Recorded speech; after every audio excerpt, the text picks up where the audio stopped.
Leader Richardson, and I'm your FCAN host for today, the Executive Director for the Florida College Access Network. And we're truly excited to have you joining us for this lively conversation. Before we get started with today's presentation, just a few housekeeping items. First, we welcome your questions. This is all about us learning together, so please be sure to submit your questions through your dashboard. You can also submit them at any time, so I encourage you to please do so. Second, please share what you're learning on your favorite social media platform, because we love to hear what's resonating with you. And finally, this webinar is being recorded and all materials will be made available within 1 week of recording. So for our new FCAN listeners today, just want to give you a little bit of background about the organization. FCAN's mission is really to lead the collaborative movement to ensure that every Floridian achieves an education beyond high school and a rewarding career. Our vision is that we want to see a Florida working together, where we recognize that education is the pathway to economic mobility for all. And we accomplish this in 3 primary ways. First, by working with our local college access networks.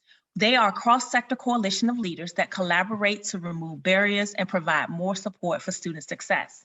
Then second, we do research and data, where we publish research and data on evidence-based practices and policy opportunities that can help strengthen Florida's talent pool. And thirdly, our statewide initiatives. We coordinate 4 College Ready Florida initiatives that provide schools and community organizations free resources to help students continue their education after high school.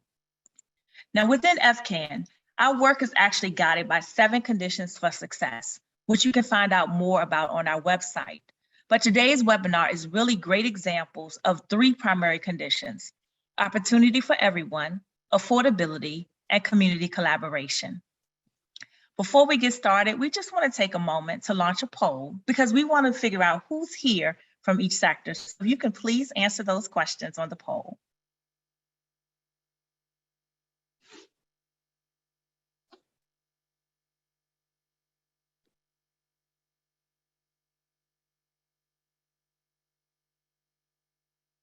Nice.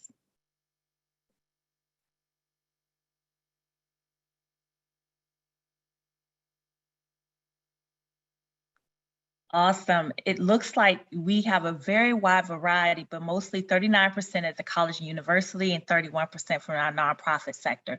So we are excited that you all can add some insights and ask questions and really learn throughout this opportunity.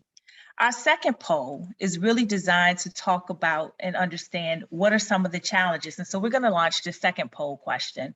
What is the biggest challenge in serving undocumented students? So please share with us your challenges that's being faced.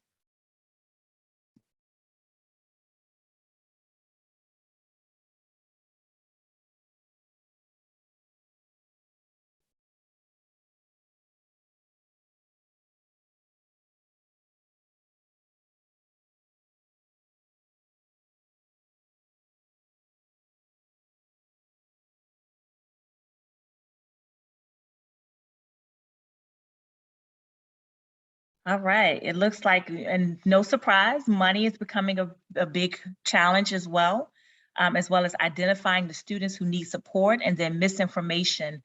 So we definitely understand that, and hopefully today's conversation will help you address some of those challenges.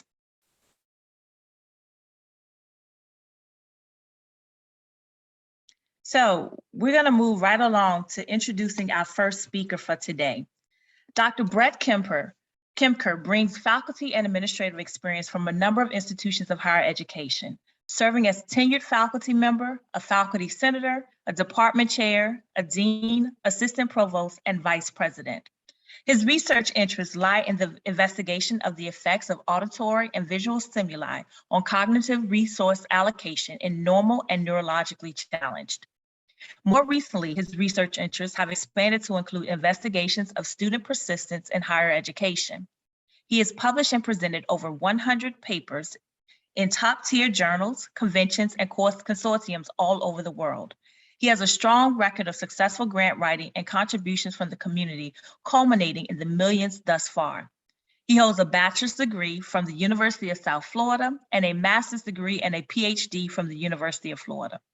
Dr. Kemker has been an active member of the administration of the faculty at a number of institutions of higher education, including the University of New Orleans, the University of Southern Mississippi, and Florida State University.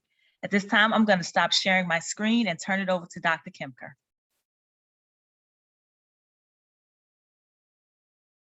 Dr. Kemker, you're muted, sir.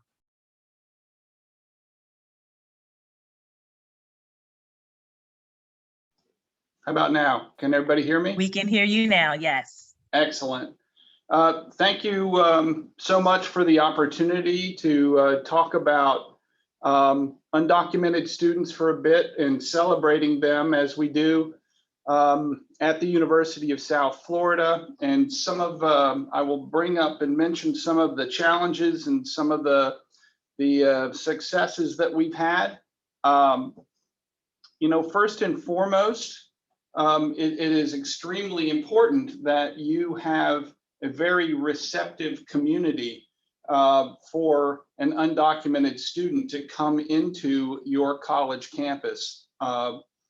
That's very dependent upon faculty and staff being on board, being aware, understanding, and also your students.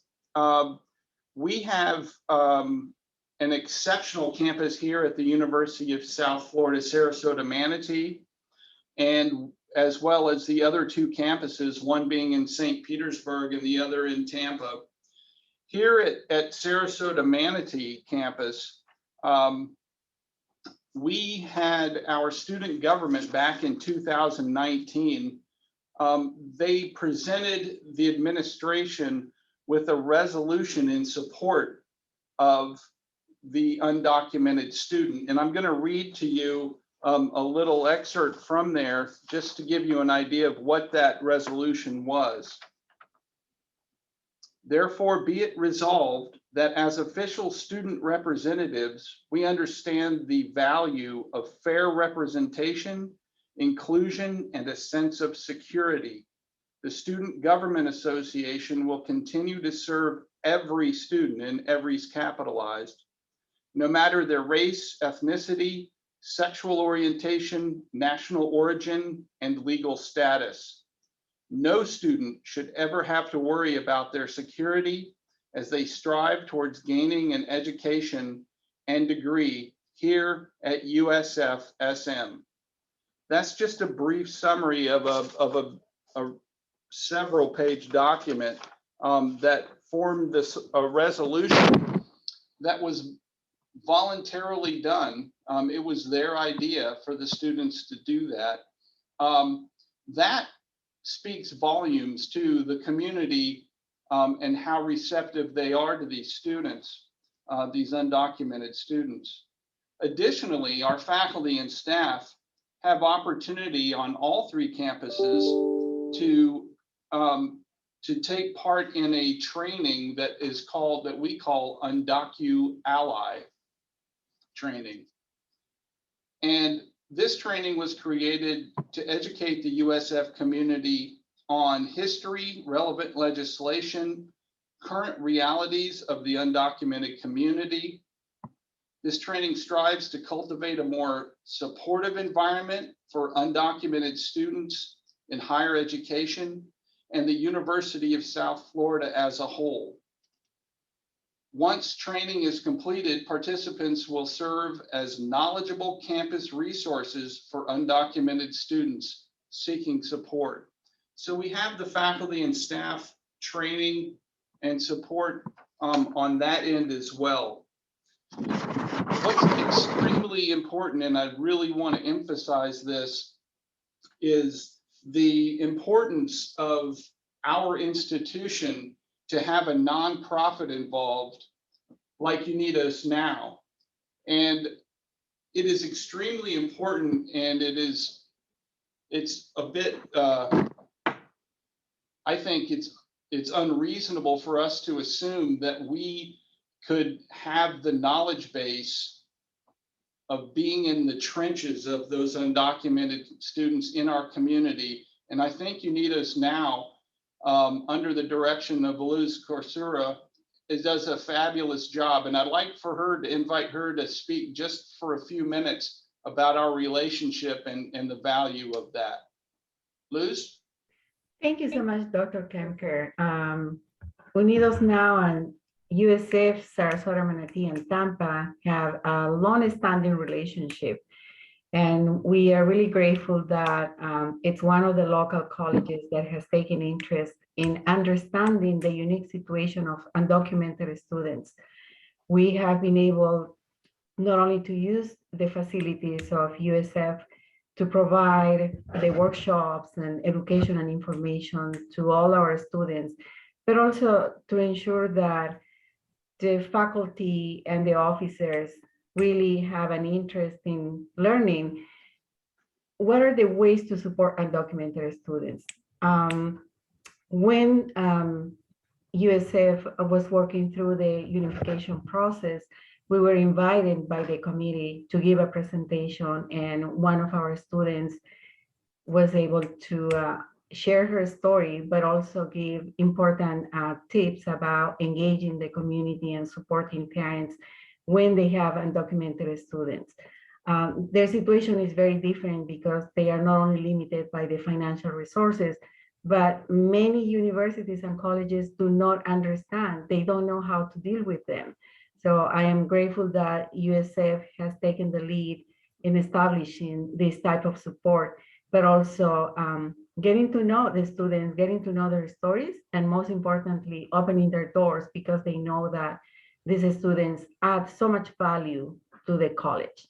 So thank you, Dr. Kemper, for your partnership, and I look forward to all the work that lies ahead of us. Thank you, Luz. A wonderful, wonderful example of how that relationship blended with a major university can really help pay off, show dividends for the undocumented community.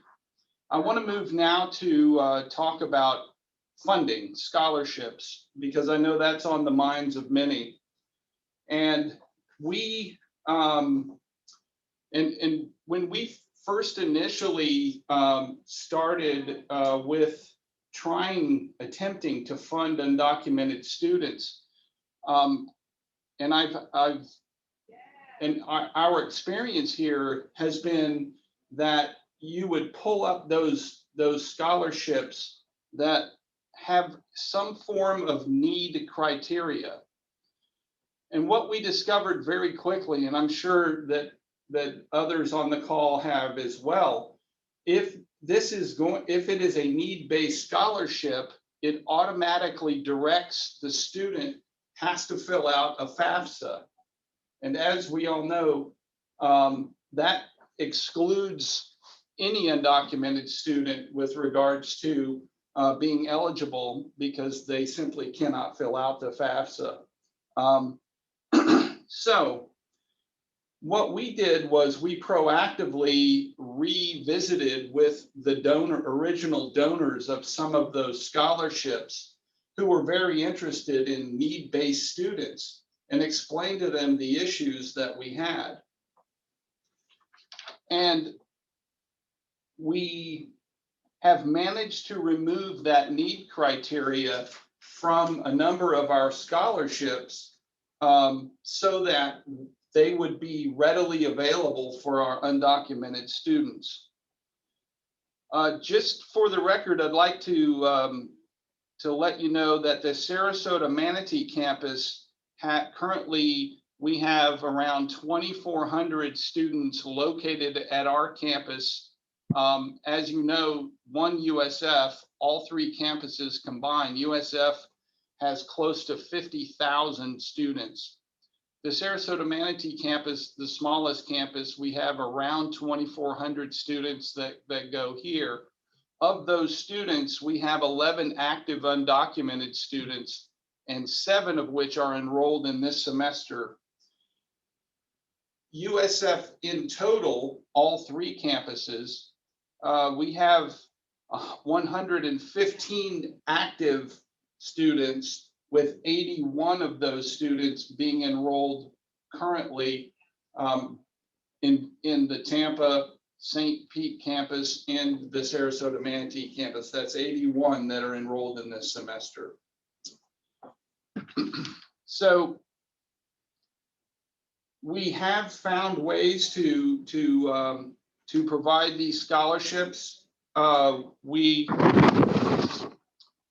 managed to, we're managing and entertaining different donors. We have a number of donors who are very interested in the undocumented students. And so in what we have learned, we are better able to craft those types of scholarships and funding opportunities so that they can meet the criteria required for undocumented students. That pretty much ends my my presentation. I really appreciated the time and look forward to any questions that anyone might have. Thank you, Dr. Kemker. It was really great to hear about all of the support on the USF Sarasota Manatee campus, from the Undocu Ally training to the student resolution, and then your work with UNOS now. So at this time, I'm going to reshare my screen as we prepare to bring up the next speaker with you all. So we have Dr. Cynthia Carvajal. She's a scholar and practitioner at the intersection of immigration and education. Originally from Zapopan, Mexico, she immigrated to East Los Angeles, California at the age of 5, where she navigated the K-12 education as an undocumented immigrant.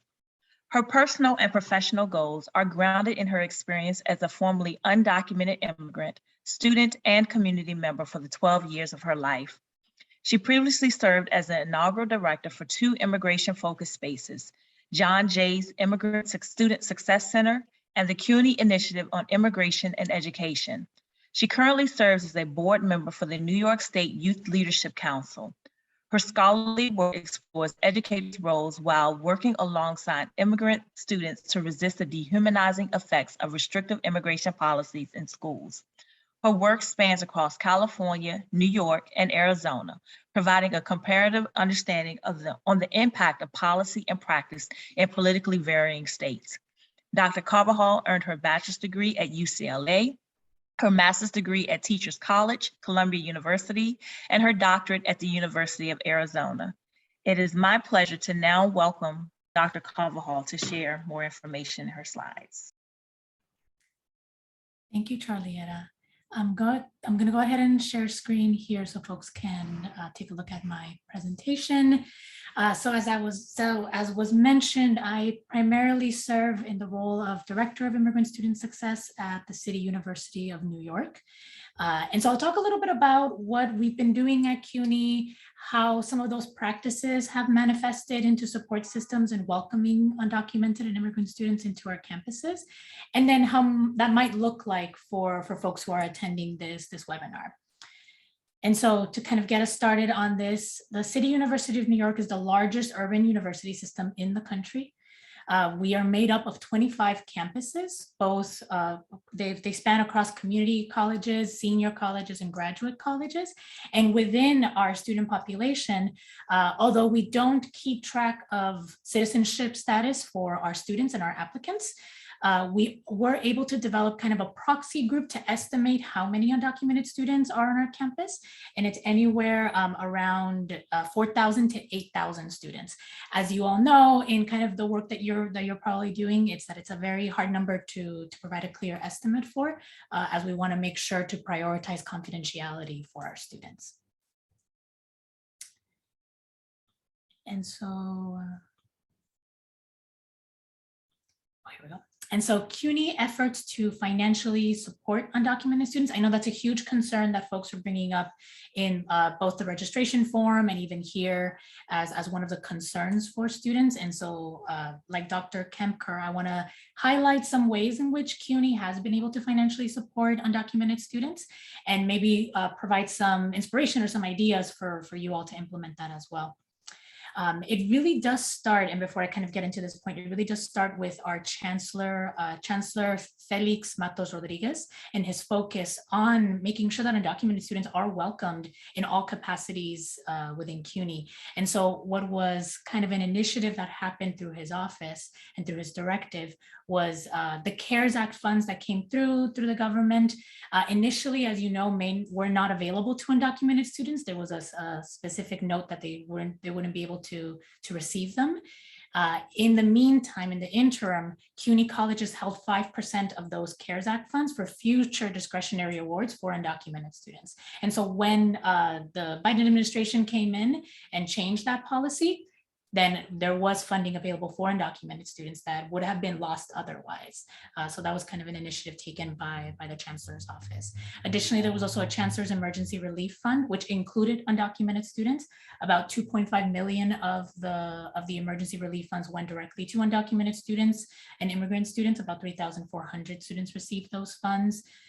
And then there was also DACA emergency renewals in June 2020. So when the court was set to make a decision on DACA, there was an effort by a private donor to provide funding to do emergency DACA renewals for students that their DACA was about to expire. And because of so many things, including the pandemic, were unable to pay for those fees.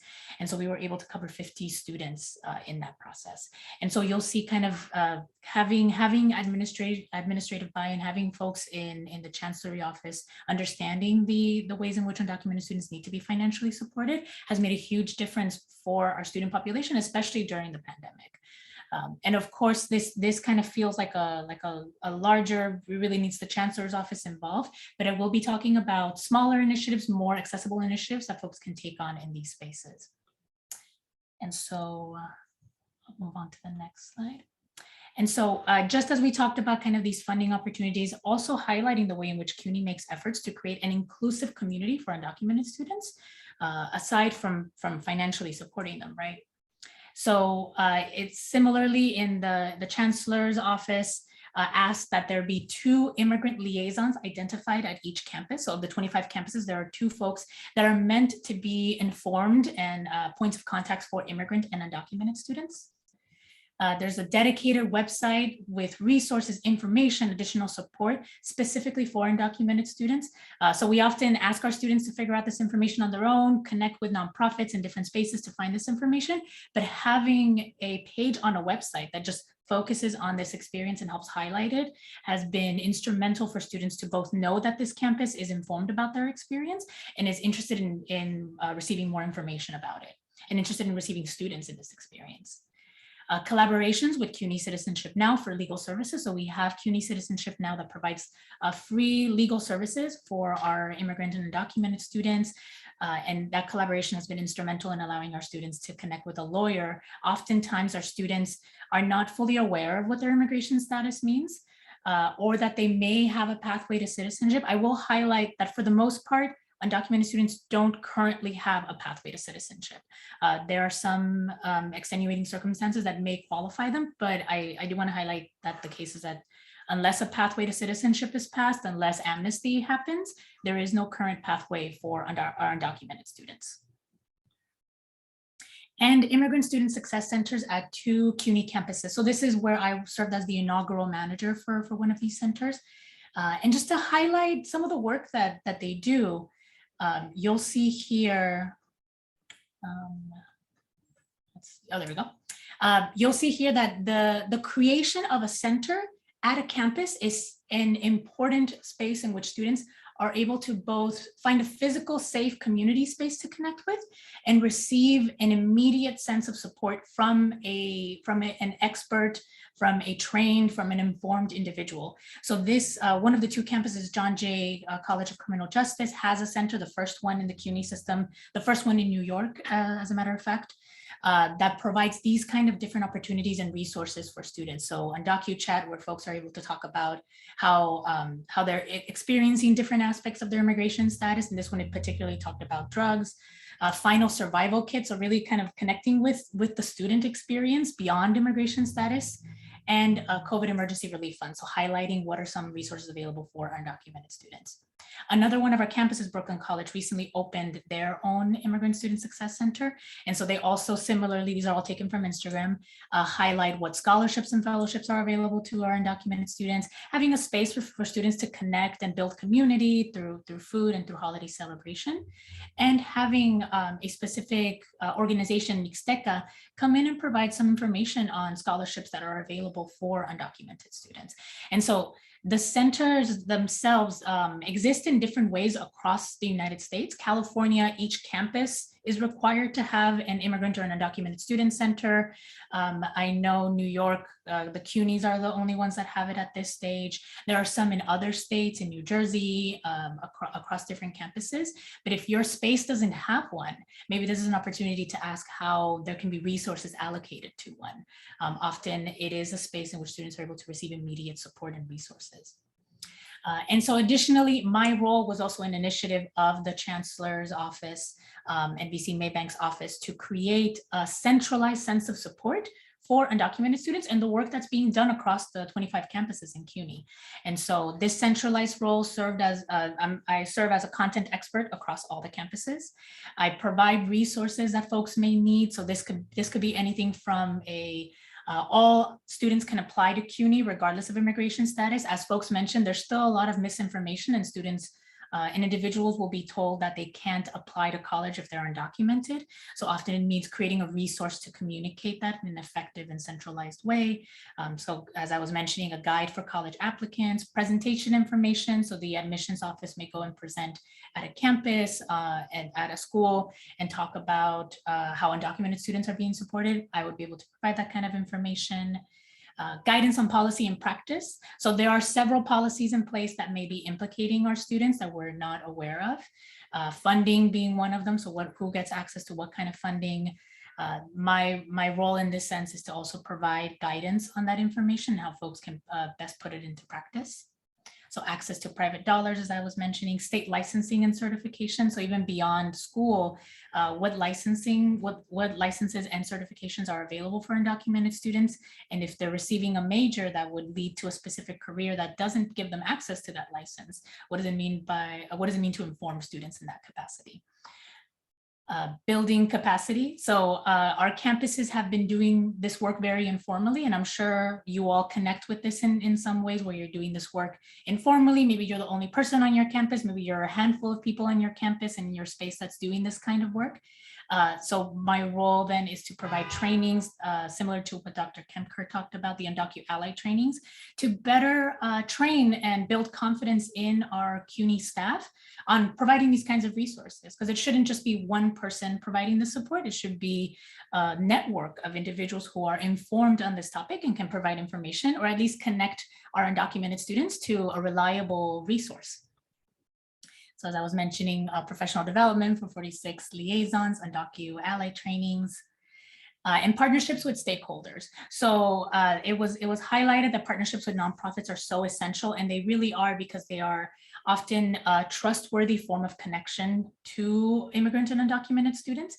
And so those partnerships are instrumental in making sure that we build trust so that undocumented students feel connected to our campuses. Right now, we have a partnership with the Department of Education in New York. Of course, it's most of DOE students in New York enter the CUNY system, so we have a partnership with them. Dream Team Network, so these are college dream teams, so student-led groups at each of our campuses that create resources and advocate for their peers. The Dream.US scholarship, which, just as a plug, is due in February 28th, and I believe for states that are locked out and so they don't have in-state tuition or state aid for undocumented students, there is an opportunity for them. For states that are not locked out, there is also a scholarship opportunity for them as well. So please be sure to connect with that information. It's open to undocumented students. And so one partnership that I really want to highlight, because I saw that there were folks who are both in nonprofit and in K through 12. And I wanted to highlight what are ways in which those networks can connect with one another, those stakeholders can connect. We have an Immigrant Ambassador program in which we have 39 directly impacted CUNY students. So these are undocumented immigrant, refugee, asylum, T visa, U visa, SIJ, different experiences of students, legal permanent residents, naturalized citizens, who are seeking to provide information and support for DOE public schools and undocumented students in K-12 spaces to help combat information, to help provide resources, connect them with scholarships, help them apply to colleges. Our students speak more than 12 languages and dialects, so highlighting the importance of making sure that we're covering a student experience beyond the Latinx, Latina narrative, and making sure that other identities are being represented and other nationalities are being represented. And so we have those ambassadors that are working directly with the schools, and then community ambassadors who are providing workshops across New York City in a virtual format due to the pandemic currently, and our student ambassadors who are working one-on-one to provide support and guidance for immigrant and undocumented students in schools. And so this is an effort to create a clear transition between high school and college, since that's often where our students are more likely to be pushed out. Undocumented students may engage with their status and what it implicates until their senior year, when they're being asked to fill out a FAFSA and they're not able to fill out a FAFSA, or when they're thinking of applying to jobs, or when they're thinking of getting a driver's license like their peers, and may not come across this information until someone guides them through the college application process. And by then it might be more difficult to transition into college. And so how does this apply to your space? How can you also implement these practices to welcome undocumented students? So I wanted to focus kind of on 4 different ways in which this can manifest in your spaces. 1 is through reliable knowledge. 2, normalizing inclusion. 3, sustainable structures. And 4, identifying a network. And so I'll break it down and provide some examples that may be applicable to your spaces. But reliable knowledge. So you want to make sure that your team, your staff, your folks that are connecting with students are informed about undocumented student resources that are available. It's okay to not know everything, but it is helpful to at least search for that information with the students, or at least know what is the in-state tuition policy, what is the state financial aid policy that exists within each state. And so that means staying current on resources and impacts on undocumented students at various intersections, including policies that may not explicitly be immigration focused.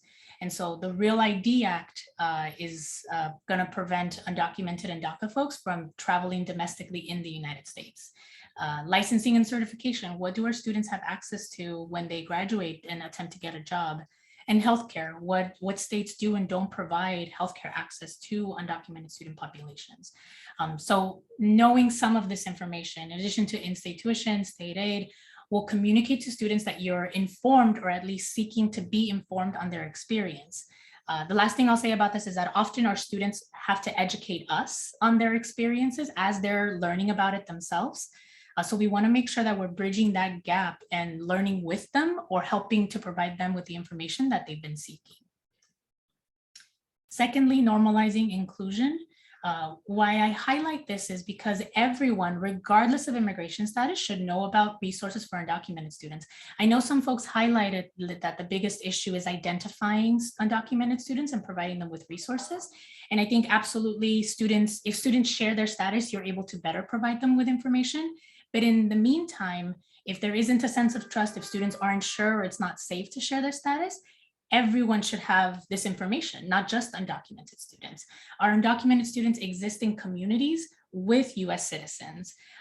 US citizens exist in communities with undocumented folks, either in their classroom, in their community, at the store, in their home, in their family. So it's better to share this information with everyone and not just undocumented students. Normalizing the inclusion will help with that process. I think we often talk about these issues in a whispered tone and kind of say like, oh, you're undocumented. Okay, let me talk to you here in the corner and I can help you with this information. And while some of those conversations should be in private, it is important to share across the space, making sure that the entire classroom knows about resources available for undocumented students so they can share with others. And so this can be done either in a poster just in your classroom or in your space that says you support undocumented students, that talks about DREAM Acts that are available in your state, in-state tuition, resources, scholarships. This can be done in workshops. So when you're talking about FAFSA, you make sure to talk about state aid that is accessible to undocumented students, or scholarships that are accessible to undocumented students. And it can even be an email blast to different departments, to student groups, websites that have this information. Thirdly, sustainable structure. So you want to make sure that you're working and maintaining on something that can outlive your advocacy. So having one individual person working on this individually will, once you leave, once you're gone, once you're no longer available, no one else will be available to provide that information. So you want to make sure that it's sustainable and it outlives you.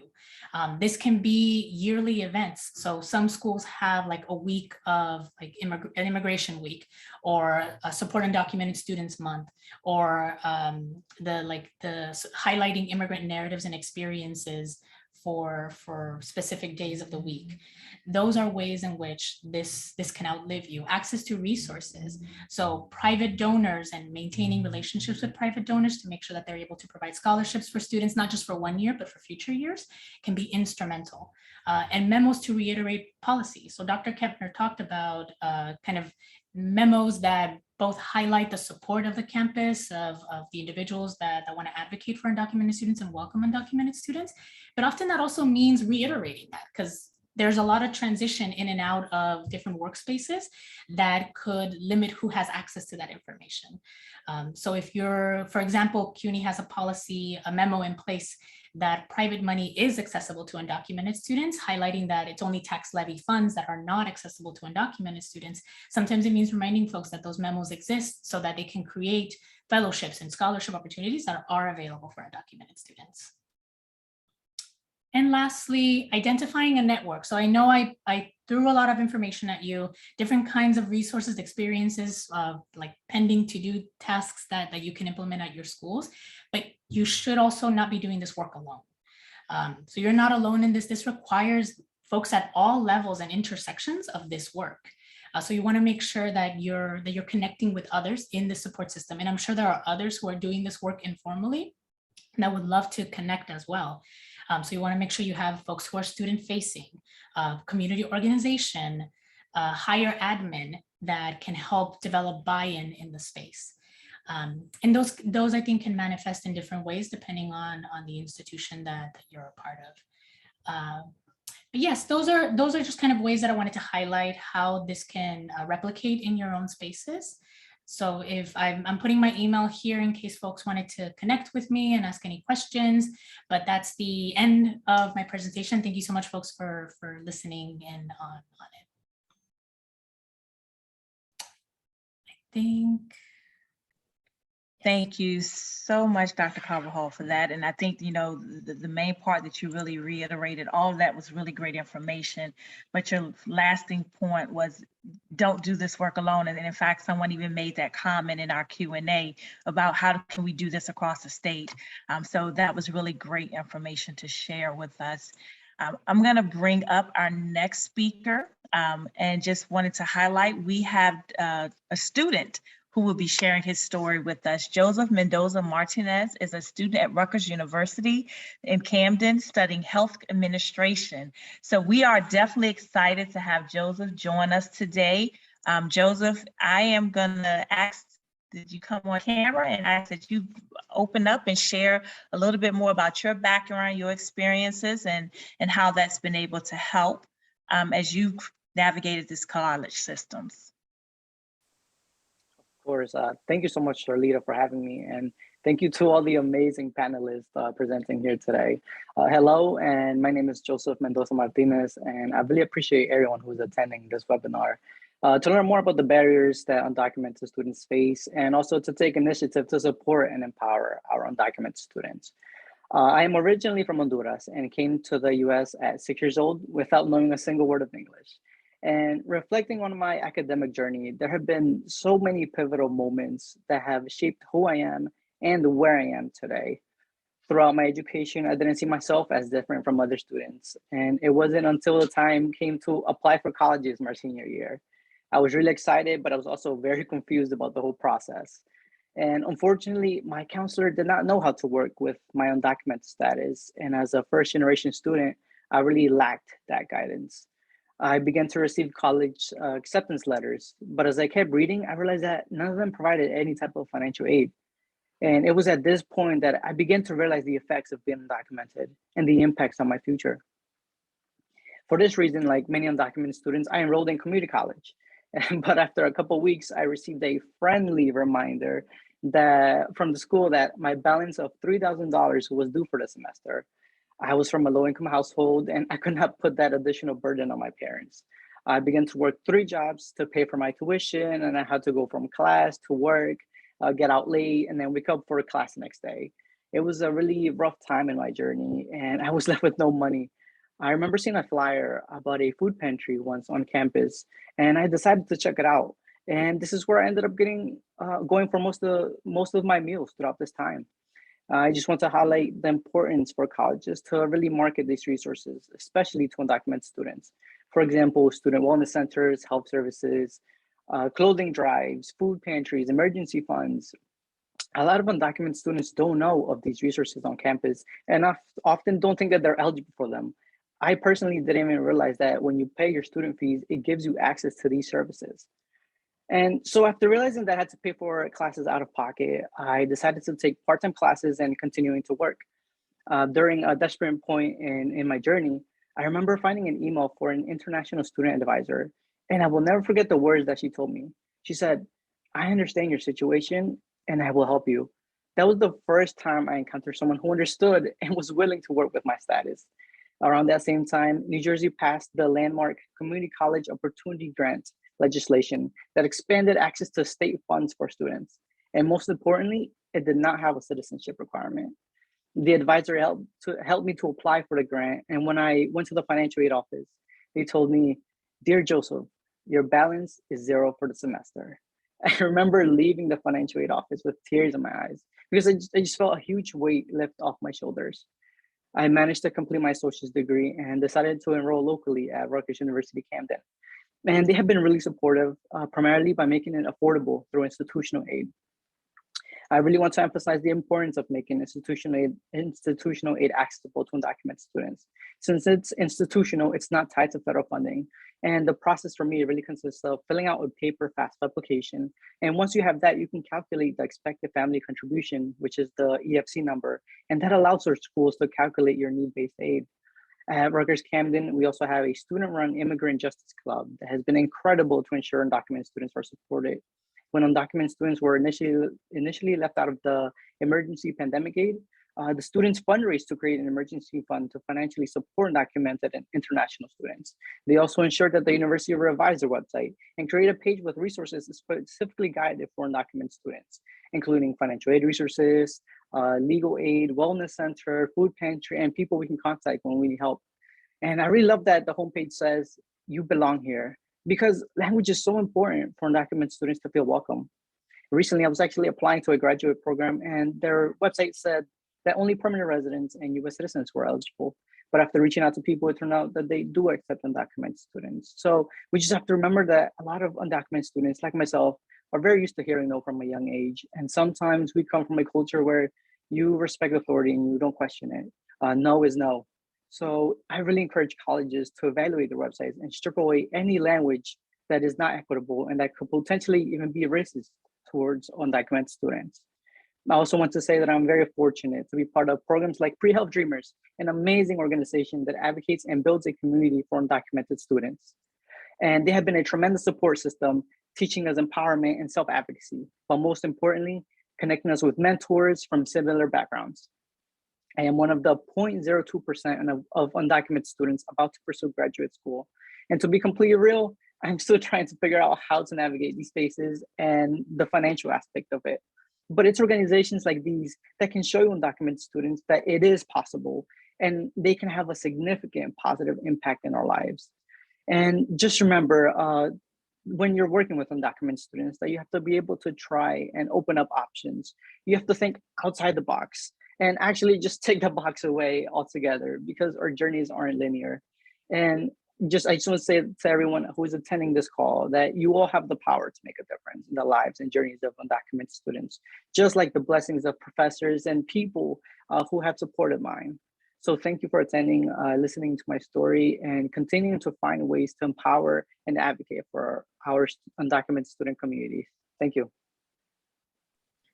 Thank you, Joseph, for that powerful story and sharing the information. And the thing that really hits home is, it's about making sure that students are aware of the resources that are available. And then I also love the fact that you said, make sure your websites and your colleges are ensuring that they're removing inequitable language that can really turn students away. And if we haven't heard, but one thing from all three speakers is that the students on these campuses came together and rallied, and they want to support students. So with that, I am going to ask all of our speakers, Dr. Kemker, Dr. Carvajal, Luz, and Joseph, if you all can turn on your cameras. And we will begin our Q&A. This is a reminder to those who are watching the webinar. Please feel free to put your questions into the Q&A box, and our speakers will be able to take this moment to answer those questions. So we do have one question first that I want to address for each of you, really. From each of your perspectives, what are the overlaps between students without documentation and first-generation low-income students? And how do we help the intersectionalities between these two groups? There are some students who are both, some who aren't, and how do these differences differentiate our outreach? So who would love to take a stab at that first question? Dr. Carvajal, since I see you smiling, I'm gonna. No, I realize, don't smile. Yes, it's a multi-layered question. So I'm trying to figure out kind of what's the most appropriate way to answer it. I think that's why I think when we think about undocumented student narratives and experiences, the migration experience of being undocumented often means that folks may not have the financial resources to immigrate, to get a visa to immigrate, and then to navigate and understand the social mobility of higher education, in addition to being undocumented. So I think you're right. Like those groups are intersected and deeply layered. And I think I continue to go back to kind of this idea of the best way to, rather than differentiating the outreach, we want to normalize the inclusion of undocumented students in existing outreach. So if you're outreaching to low-income first-generation students, the assumption should be that amongst those students, there will be undocumented students. So how can you make sure to incorporate information that is relatable and accessible to them as well? I think the easiest example that has been mentioned by everyone here is if you're talking about if you're talking about financial aid, you have to include aid that undocumented students do have access to, not just federal aid and state aid in some cases for states that don't have state aid for undocumented students. But kind of the last thing that I'll mention, just because intersectionalities is part of this question, I think what is particularly important is to make sure to highlight the experiences of our most vulnerable populations of students within these narratives. So it's often Black immigrant, Black undocumented students that are not highlighted, not included in these conversations. So what does it mean to make sure that resources are being provided to them, that there is outreach done to that particular group, to other groups like undocumented trans students, to make sure that they do feel welcomed in the multitude of experiences and narratives that they bring to the campus. Awesome. Thank you, Dr. Carvajal. Would anyone else like to address that question? Mm-hmm. I think I can just say, I really, the intersectionality really, I see that a lot, right?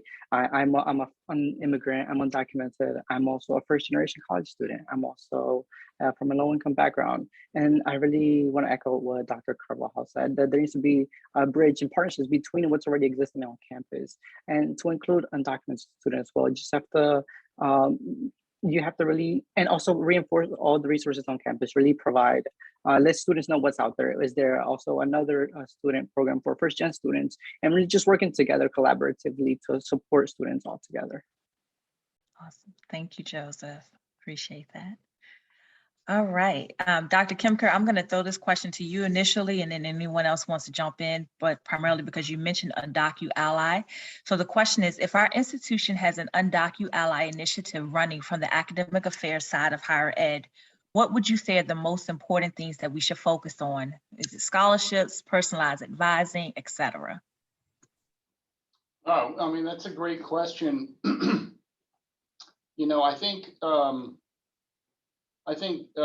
first and foremost, you know, the Undocu Ally initiative really will help with your faculty and staff better understand what the specific needs of an undocumented student are. As far as it is putting any of that in order, I think financial is an incredible component to the peace of mind of the individual. And, you know, I think that reassurance and assurance to any student who, especially the undocumented students, I think, you know, making sure that they are indeed have some funding. And then I think that peace of mind carries into any kind of advising that happens prior to that or after that. Sorry. So that would be my 2 cents on that particular question. I'm muted. Thank you, Dr. Kemker, for that. There's one question. I think we didn't really touch much on this population, but I really want to address it. It says, in regards to the specific student population, what strategies have you all seen as most effective to address their parents or parental units? And Luz, would love to have you jump in on this question. Thank you, Charlita. I think it's a really important component, especially in the Latino culture where family is the most important value. It is imperative that we offer this type of holistic intergenerational approach. At Unidos now, we are very fortunate to have a staff that is bilingual, culturally competent, and everything that it's offered, every tool for the students is also offered to the parents in a language that speaks to them. Many of the parents do not have any type of formal education, and some of them haven't even completed elementary school because of the reasons that we know they have to work really, really hard to support their families. So any effort that the colleges can include the parents, I think would be really, really extremely important. Also, I have to say that in our experience, for instance, when we take our students on college tours, we take the parents, the grandparents, the little siblings, the parents are inspired by the students. They realize that they are still very young, they can pursue their dreams, and they are motivated to go back to school. So the domino effect is incredible. I believe that family engagement is a key component for any program that we offer, not only for undocumented students, but for first generation students. Thank you. Any other? Awesome. Thank you so much, Luz, for answering that question for us. You know, recognizing that, like, as I shared, I heard a lot of commonalities in reference to students on campus being involved, you know, and Dr. Kemker, you even talked about how your students developed a resolution for students. So can we talk about how do we galvanize the students on campus to really get involved and show that support and help to develop that inclusive community that each of you spoke of, but specifically Dr. Kemker, how did your students even come up with getting to that point? And then I'll let everyone jump in on their other ideas. So the Sarasota Manatee campus at the University of South Florida is quite unique, and I've been in higher education for over 2 decades. I know I look younger than that, but it's true. We have an incredibly close-knit, very buttoned up student success, student support units here And I think, you know, the beauty of this resolution was it wasn't encouraged or even mentioned or brought up by any administrator on this campus. It was the student government acting on a particular need.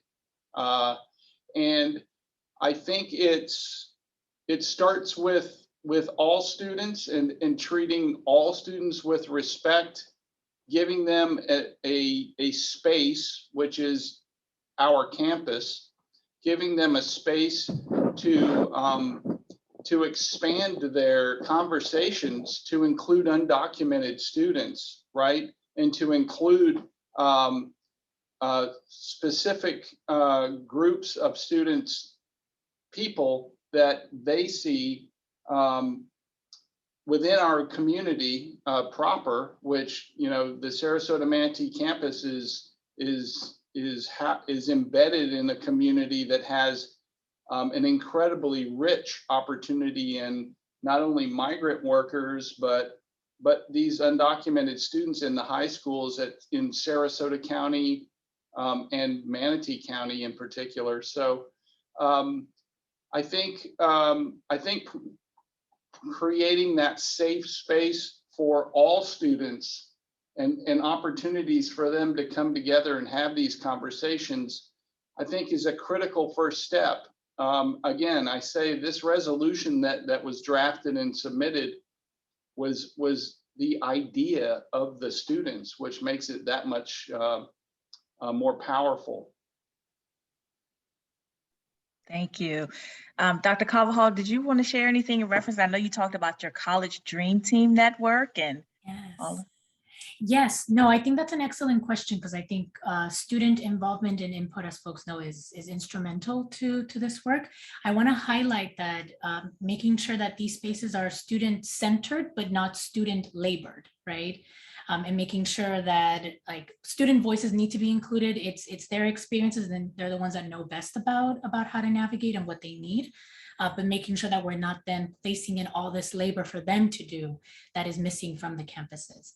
I know that can happen in some spaces, and wanting to make sure to either avoid that completely or provide adequate stipends, provide adequate support, anything that students may request. Because I think as campuses are able, and we see this particularly with the Immigrant Student Success Centers, is as they are able to provide more support, more resources for undocumented students, for immigrant students are then able to put time aside to participate and volunteer and provide support in these different spaces and different avenues. And then that can create a richer experience for the total of the population on campus. With regards to the Dream Team Network, New York actually has a New York State Youth Leadership Council, which is an undocumented youth-led nonprofit in New York that has a Dream Team Network. So they connect with all of the college dream teams on each of the campuses. And these are essentially student-led groups, like school clubs and organizations on campus that create advocacy measures for students and for themselves and for their peers. And so connecting directly with those students will be able to, I think I primarily connect with that network to highlight their narratives, uplift what it is that they would like to be shared, but making sure that they are being compensated for it, making sure that what they're advocating for is being taken into consideration in the process. Yeah. Awesome, thank you. I know we're running out, we're about 2 minutes. I'll have 1 minute for a question on really about how do we go about systemizing the supports at our universities, and any suggestions or ideas. We've gotten a lot that's come out, but anything else that either of our panelists want to share?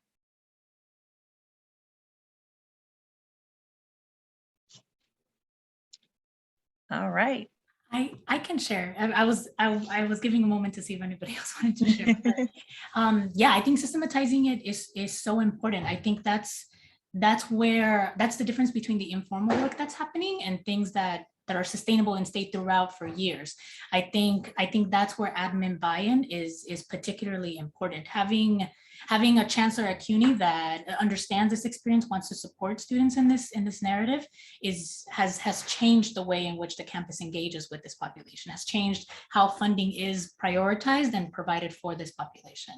And that's tough, right? I think it requires buy-in at the ground level and having folks engage with this understanding and this experience through trainings, through the Undocumented trainings, creating different efforts for students to be able to advocate for themselves in different avenues. But I think what I would just say is kind of, because I always say this in different capacities, is to make sure things are in writing, right? So if a center is going to be created, make sure that's a line item in a budget. If there's going to be a memo about funding and financial support for undocumented students, making sure that's in writing and that's being shared with everybody across campuses, because then that will normalize that this is something that's being prioritized and more folks will step up. Awesome. Thank you so much. As we prepare to close out, I just want to make sure that first we thank our presenters for today's presentation. They've been very helpful in helping to share some insights and information. And just wanted to share with everyone that our next webinar will be scheduled for March 29th, where we'll share findings from the Tax Watch study confirming the economic benefits of pursuing equity and educational attainment. So to make sure you don't miss out, subscribe to our webinars and upcoming list with the information that's on the screen today. And again, we appreciate you all and hope you have a wonderful day. Thank you again to our presenters. We appreciate you.